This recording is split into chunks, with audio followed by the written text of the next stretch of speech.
ஸ்ரீ காளிமாதா ஜோதிடம். பிரபல ஜோதிடர் பண்டித் மகாராஜா. தொழில், காதல், திருமணம், குழந்தை பாக்கியம் மற்றும் மந்திர சூனிய பிரச்சனைகளுக்கு நிரந்தர தீர்வு. ஐபிசி தமிழ் சொந்தங்களுக்கு வணக்கம். இன்றைய தினம் யாழ்ப்பாணத்தினுடைய வசாவிளான் தெற்கு பிரதேசத்தில் இருக்கக்கூடிய ஞான வைரவர் ஆலயத்தினுடைய அலங்கார உற்சவத்தினுடைய 7வது நாள் திருவிழாவினுடைய நேரலையோடு இணைந்திருக்கிறோம். குறிப்பாக யாழ்ப்பாணத்தினுடைய வசாவிளான் தெற்கு பிரதேசத்தில் அமர்ந்து அருள் பாலிக்கின்ற ஞான வைரவ பெருமான் அவருடைய ஆலயத்தினுடைய இந்த அலங்கார உற்சவத்தினுடைய 7வது நாள் திருவிழா இன்றைய தினம் வெகு சிறப்பாக மிக கோலாகலமாக இடம்பெறுகிறது. அடியவர்களுடைய புடைசூழ வைரவ பெருமானுக்கான அலங்கார அபிஷேகங்கள் இடம்பெற்று சிறப்பு திருவிழாவினுடைய சிறப்பு பூஜை வழிபாடுகள் இடம்பெற காத்திருக்கிறது. அது மாத்திரமல்லாமல் தென்னிந்தியாவில் இருந்து அழைத்து வரப்பட்டிருக்கக்கூடிய கலைஞர்களுடைய விசேடமான கலை நிகழ்வுகளும் இசை நிகழ்வுகளும் கூட இங்கே அரங்கிலே இடம்பெற இருக்கிறதும் குறிப்பிடத்தக்கதாகும். அந்த வகையில் இப்போது வைரவ பெருமானுடைய ஆலயத்தினுடைய 7வது நாள் அலங்கார உற்சவத்தினுடைய கிரியைகள் ஆரம்பமாகி கும்பநீர் வார்க்கின்ற நிகழ்வுகள் இடம்பெற்று இதனைத் தொடர்ந்து வசந்த மண்டப பூஜைகள், அலங்கார தீபங்கள் காட்டப்பட்டு அதனைத் தொடர்ந்து தன்னுடைய வாகனங்களில் ஏறி வைரவ பெருமான் உள்வீதி வெளிவீதி வலம் பெற இருக்கின்றார் என்பதும் குறிப்பிடத்தக்கதாகும். மிக நீண்ட காலங்களில் தங்களுடைய நிலங்களில் இருந்து பிரிந்திருந்த மக்கள் தங்களுடைய வைரவ பெருமானை மீள வந்தடைந்து அவருக்காக ஆலயம் அமைத்து அந்த ஆலயத்தை சிறப்பாக பூஜை வழிபாடுகளோடு திருவிழாக்களையும் நிகழ்த்துவதை இங்கு காணக்கூடியதாக இருக்கிறது. தொடர்ச்சியாக இங்கே அதிகளவான பக்தர்கள் வைரவ பெருமானுடைய அனுக்கிரகத்தை பெற்றுக்கொள்வதற்காக வருவதையும் நாங்கள் அவதானிக்கக்கூடியதாக இருக்கிறது. தொடர்ச்சியாக இன்றைய 7வது நாளினுடைய அலங்கார உற்சவ திருவிழாவினுடைய கிரியைகள் மற்றும் ஏனைய நிகழ்வுகளை தொடர்ச்சியாக நேரலை ஊடாக இணைந்து கொள்ளலாம்.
வசாவிளான் தெற்கில் அமர்ந்திருந்து அருள் பாலிக்கும் ஞான பைரவ பெருமானினுடைய அலங்கார உற்சவத்தினுடைய 7வது நாள் திருவிழாவோடு இணைந்திருக்கிறோம். குறிப்பாக இந்த ஆலயத்தினுடைய அறங்காவலர் சபையினுடைய தலைவர் திருவாளர் ஜெயச்சந்திரகுமார் அவர்கள் நம்மோடு இணைந்து கொள்கிறார்.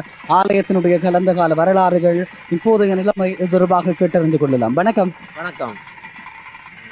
இந்த ஆலயம் தொடர்பாக மிகப்பெரிய ஒரு இடப்பெயர்வுக்கு பின்னதாக மீளவும் கட்டியமைக்கப்பட்டிருக்கக்கூடிய ஆலயம், இதனுடைய ஆரம்ப கால வரலாறுகளிலே இருந்து இப்போது வரையான கருத்துக்களை பகிர்ந்து கொள்ளலாம். ஓம் எம்பெருமான் துணியால், அதாவது அவன் அருளால் அவன்தான் வழங்கி நான் எங்கூட ஞான வைரவ பெருமான நாங்கள் கிட்டத்தட்ட 300 வருடங்களுக்கு மேலே இருந்து ஆதரித்து கொண்டு வருகின்றோம்.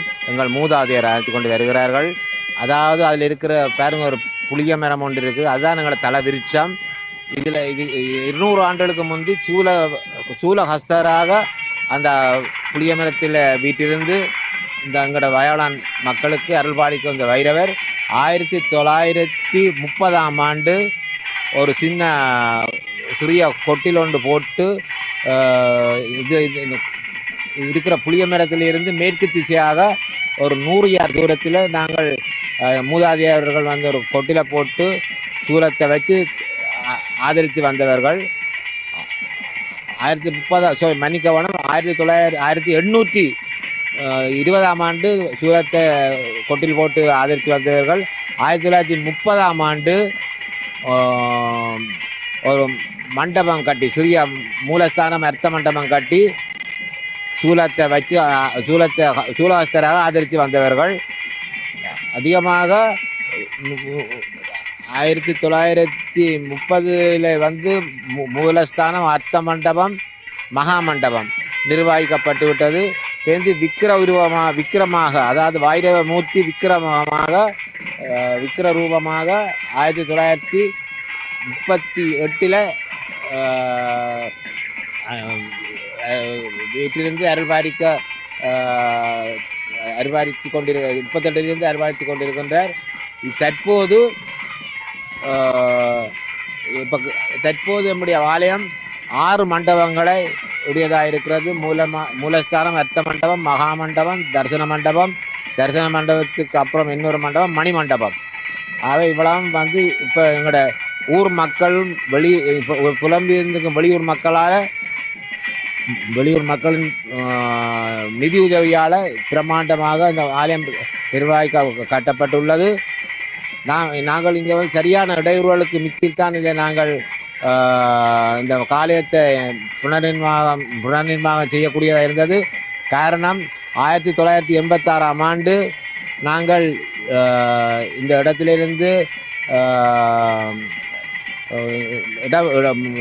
இங்கிருந்து இடம்பெயர்ந்து வேறு இடங்களில் குடியமர்ந்து 86ஆம் ஆண்டு போனது காரணம் என்ன, எங்கள் வசாவிளான் மத்திய மகா வித்தியாலயத்தில் இராணுவம் வந்து ஆக்கிரமித்து எங்களை இங்கே இந்த ஊரில் இருக்க முடியாத அளவுக்கு ஒரு பாதுகாப்பற்ற நிலைமை இருந்தபடியாக நாங்கள் இந்த மண்ணை விட்டு விலகி இருந்தோம். 1986ஆம் ஆண்டு மே மாதம் இராணுவம் வந்து மத்திய மகா வித்தியாலயத்தில் ஆக்கிரமித்த பொழுது எங்களுக்கு இந்த மண்ணில் இருக்க முடியாத ஒரு கட்டத்தில் நாங்கள் வேறு இடத்தில் குடிபெயர்ந்து இருந்து திருப்பி இந்திய இராணுவம் 1987ஆம் ஆண்டு ஜூன் மாதம் இந்த மண்ணில் கால் பதித்து பலாலி இராணுவத்தை தங்கள் கட்டுப்பாட்டில் வச்சிருந்த பொழுது மீண்டும் வந்து மீண்டும் குடியேறி ஒரு 1990ஆம் ஆண்டு ஜூன் மாதம் எங்களை இந்த கிராமத்தை சுற்றி வளைத்த இராணுவம் எங்களை வெளியேறாதபடியும் பல கட்டுப்பாடுகளும் அப்படி இருந்து நாங்கள் இந்த இடத்தை விட்டு எங்களுடைய உடைமைகள், வளர்ப்பு ஆடுகள், மாடுகள் எல்லாத்தையும் விட்டுட்டு நாங்கள் வெளியேறினோம் இந்த மண்ணை விட்டு.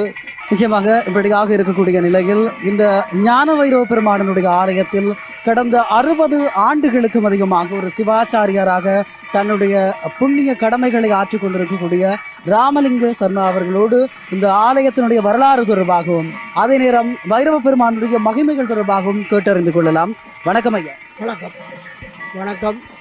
இந்த உலக மக்கள் எல்லோரையும் காப்பாற்றுவதற்காக எடுத்துக்கொண்ட அவதாரம் வைரவ அவதாரம். சிவபெருமானால் இந்த வைரவ அவதாரம் ஏற்றுக்கொள்ளப்பட்டது. அவர் உலக மக்களுடைய துன்பங்களை எல்லாத்தையும் நீக்கி இந்த உலக மக்கள் நன்மையாக நல்ல பேறுகளை எல்லாம் பெற்று பெருவாழ்வு வாழ்வதற்கு காத்த கடவுளாகிய ஒவ்வொரு ஆலயத்திலும் எழுந்தொழிருக்கின்ற மூர்த்தி வைரவ பெருமான். கொட்டிலாக இந்த ஆலயம் பரிணமித்து இவ்வூர் மக்களாலே எல்லோரும் விவசாய பெருமக்கள் அவர்களாலே இந்த ஆலயத்தை வழிபாடு செய்து கொண்டு வந்தார்கள். அந்த காலத்திலே அப்பாசி ஐயர் என்று சொல்லப்படுகின்ற உன்னாலை கட்டுவரை சேர்ந்த ஒரு ஐயா பூஜையை செய்து கொண்டு வந்தார். ரொம்ப வயது போனவர். அதன் பிற்பாடு என்னுடைய மாமனார் நடராஜ ஐயர் என்று சொல்லப்படுவர் உன்னாலை கட்டுவர் நடராஜ ஐயர் இந்த ஆலயத்தினுடைய பூஜையை வெகு காலமாக செய்து வந்தார்.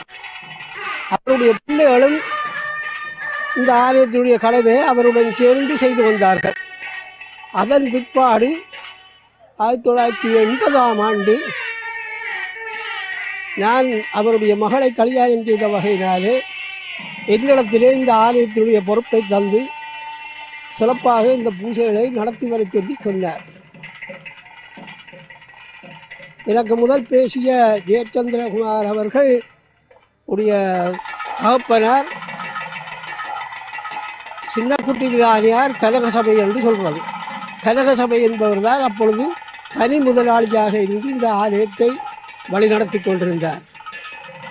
அதன் பிற்பாடு அவருடைய மருமகன் விதானியார் இளங்கநாயகம் விதானியார் அவர்கள் அதை வழிநடத்தினார்கள். அப்படி வழிநடத்தி கொண்டு வருகின்ற காலத்திலே ஆலயத்திலே பங்குனி மாதத்திலே பூச நட்சத்திரத்திலே ஆரம்பமாகி 12 தினங்கள் வருடாந்த அலங்கார உற்சவம் அது நடைபெற்று வந்தது. அந்த உற்சவம் சிறப்பாக நடைபெற்று வந்து கொண்டிருக்கின்ற நேரத்திலே ஆலயத்தை புனர்த்தாரணம் பண்ணி முதலாவது கும்பாபிஷேகம் கைலாசநாத குருக்கள் நைனாதீவு கைலாசநாத குருக்கள் அவர்களினாலே நடாத்தி வைக்கப்பட்டது. அந்த கும்பாபிஷேகத்தை தொடர்ந்து பூஜை நடந்து கொண்டு வந்தது. அதன் பிற்பாடு 2வது கும்பாபிஷேகம் புன்னாலக்கட்டுவன் ஜெகதீஸ்வர குருக்கள் அவர்களால் நடாத்தி வைக்கப்பட்டது. அதன் பிற்பாடும் பூஜைகள் நடைபெற்று கொண்டு வருகின்ற நேரத்திலே 1990ஆம் ஆண்டு 92ஆம் ஆண்டிலே இங்கே இராணுவத்தினுடைய பிரச்சனைகள் யுத்த சூழ்நிலைகள் இதுகளாலே இந்த ஆலயத்திலே பூஜை நித்திய பூஜையை செய்ய முடியாத ஒரு சூழ்நிலைக்கு நாங்கள் தள்ளப்பட்டோம். ஊர் மக்கள் எல்லாம் வேறு இடத்துக்கு இடம்பெயர்ந்தார்கள். நான் வந்து பூஜை பண்ணி பார்த்தேன்.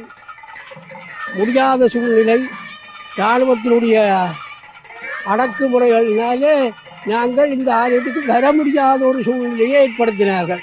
அங்கே போயிடாது திரும்பி போங்க உண்டு. இப்படி ஏற்படுத்தினபடினாலே நாங்கள் திரும்பி விட்டோம். பூஜைக்கு வருவதை நிறுத்திவிட்டோம்.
ஸ்ரீ காளிமாதா ஜோதிடம் பிரபல ஜோதிடர் பண்டித் மகாராஜா. தொழில், காதல், திருமணம், குழந்தை பாக்கியம் மற்றும் மந்திர சூனிய பிரச்சனைகளுக்கு நிரந்தர தீர்வு.